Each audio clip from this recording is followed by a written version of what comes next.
Hello and welcome to our English channel. In this video we will be sharing story to help you improve your English skills. Listening and repeating this story will help you build your vocabulary and improve your pronunciation and boost your confidence. And remember, repetition is key. So be sure to watch this video multiple times and practice saying the phrases out loud. Let's get started. Story number 1. 8 Royal Trees. There was once a powerful king who was married to 7 queens.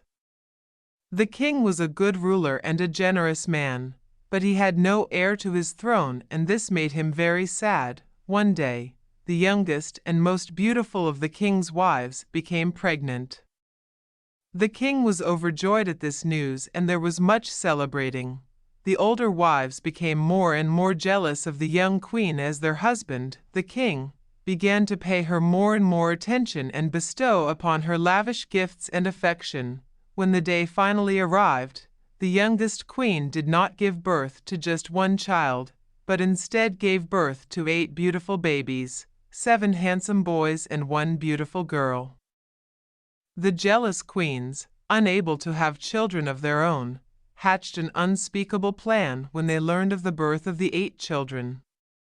During the night, before the poor king had a chance to see his sons and his daughter, the queens stole each child, killed them and buried them in the palace gardens where they would never be found.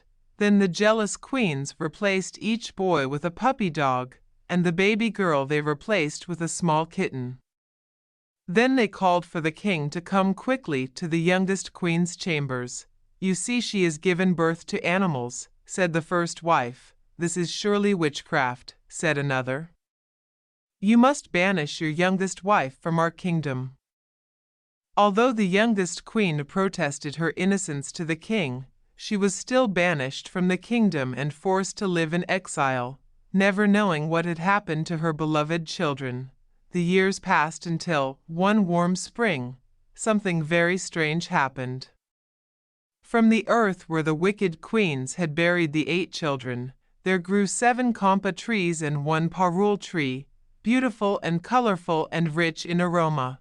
When the wicked queens approached the trees and tried to pluck the beautiful flowers, the branches lifted higher into the air out of reach. When the king approached and tried to pluck the flowers, the branches moved again so that the flowers remained on the tree. Then a soft voice drifted on the scented breeze. "Bring the banished queen to us and see if she can pluck our flowers." The king ordered his most trusted guards to fetch the banished queen and return her to the palace. Upon her return, the young queen was asked by the king to approach the mysterious trees and try to pluck the flowers from the branches. When she reached up and plucked a flower from the first kampa tree, a baby boy emerged from the flower and was reunited with his mother. The same thing happened with the second kampa tree and the third, until all 7 baby boys were reunited with their mother. And when the queen reached up and plucked the flower from the parul tree, a beautiful baby girl emerged from the flower and embraced her mother once more. The king was overjoyed to see his family reunited at last and asked his wife to forgive him and to return to the palace forever. The king also learned that the older queens had been responsible for the evil plot to separate him from his youngest wife and his 8 children. He immediately ordered that each wife be imprisoned for life and never spoken of again. After the evil queens were imprisoned, the youngest queen and the king lived happily ever after with their 8 beautiful children who all grew up to be strong and healthy. This story quickly spread throughout the kingdom, and the people learned that no good can ever come of envy or of wrongdoing. Story number 2. Friends find a way. In a dark, dense forest in New Zealand, there lived a little grub called Aaron. He was white and small and moved by wiggling his body. Best of all, he shared a twig with his best friend Chris. Chris was also a grub. In some ways, they were different. Chris ate a lot of leaves. Aaron didn't really like leaves. He didn't like sleeping at night either, but that's when Chris slept, so Aaron did the same. Best friends do everything together. During the day they played their favorite game, racing to the end of a twig, laughing all the way. One morning, Chris started behaving differently. I feel a little stiff today, he yawned. Aaron tried to tempt Chris up the twig with his favorite leaf, but Chris said he was tired. The afternoon became dark. Heavy raindrops began to fall. Soon the whole forest sounded like it was whispering in the rain. Chris, did you see that? I saw lightning, said Aaron. He turned to his friend, but something was wrong. Chris's skin had turned hard like a shell. Aaron poked him, but he didn't move. Chris, he cried.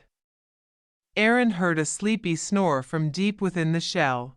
Even the crashing thunder didn't stir his friend. Aaron's heart raced, but he tried to be brave. Chris, you are my best friend, he cried. I am going to stand by you until you become well again. Aaron didn't move all night. In the morning, he brought Chris his favorite leaf, but still he slept. Without Chris to follow, Aaron started to eat little bugs instead of leaves. To his surprise, he found them quite tasty. Soon, Aaron grew very strong. He started staying up later too. On a clear night, he could see the Southern Cross. He loved it, although he missed his friend. 7 nights later, Aaron saw something strange. 2 trees away, a little light winked at him like a star. Soon there was another and another. He peered a little harder and froze. Was that a voice? He stayed very still. The next morning, Aaron woke up with a start. The shell was moving. It creaked and cracked. Before long, something very different sat in its place. Chris. You're a butterfly, cried Aaron. Chris giggled. I need to stretch my wings, and with that, he fluttered away. Aaron watched his friend go, and a funny feeling grew in his tummy. He couldn't follow. All he could do was race to the top of the twig. Would Chris ever want to race to the top of the twig again? The funny feeling stretched into his throat and he began to cry. He cried and cried until it was dark and he had no more tears. Are you okay? Called a voice in the darkness. Aaron stopped. The little lights were back. He swallowed and stood very still. He didn't want to be seen. Suddenly, he felt a poke on his back and he jumped. Aaron, it's me. Aaron relaxed. It was his friend. Chris, I'm so glad to see you. How did you find me in the dark? I heard a voice out there and I've been keeping still to hide. Chris smiled. Aaron, don't you know? You're glowing. I saw you from the edge of the forest. You're a glowworm. Aaron's eyes widened. That's right, said Chris. And there are more glowworms in that tree over there. They've been trying to call to you. They want to be friends. Aaron laughed, but then he remembered why he was sad. Chris, if you're a butterfly and I'm a glowworm, can we still be friends? Butterflies have wings and glowworms have threads. You wake up at dawn and I wake up at dusk. How will it work? Of course we can, silly, said Chris. We will always be friends. Friends find a way. From that day on, at every dawn and every dusk, Chris and Aaron raced to the top of their twig, laughing all the way. Listen to the lessons repeatedly to think in English and automatically speaking. Repetition is very, very important to become fluent. You need to speak English fluently without translating in your head. The words and sentences should come out of your mouth automatically. So this is where repetition comes in. If you repeat the same vocabulary and sentences many times, you will become a master of this vocabulary and grammar. So you will be able to use those words automatically without thinking about grammar rules and without translating vocabulary in your head. In order to think in English, you must repeat vocabulary and sentences as much as you can. After lots of repetition, Eventually, you will start to think in English in your head and improve your speaking English.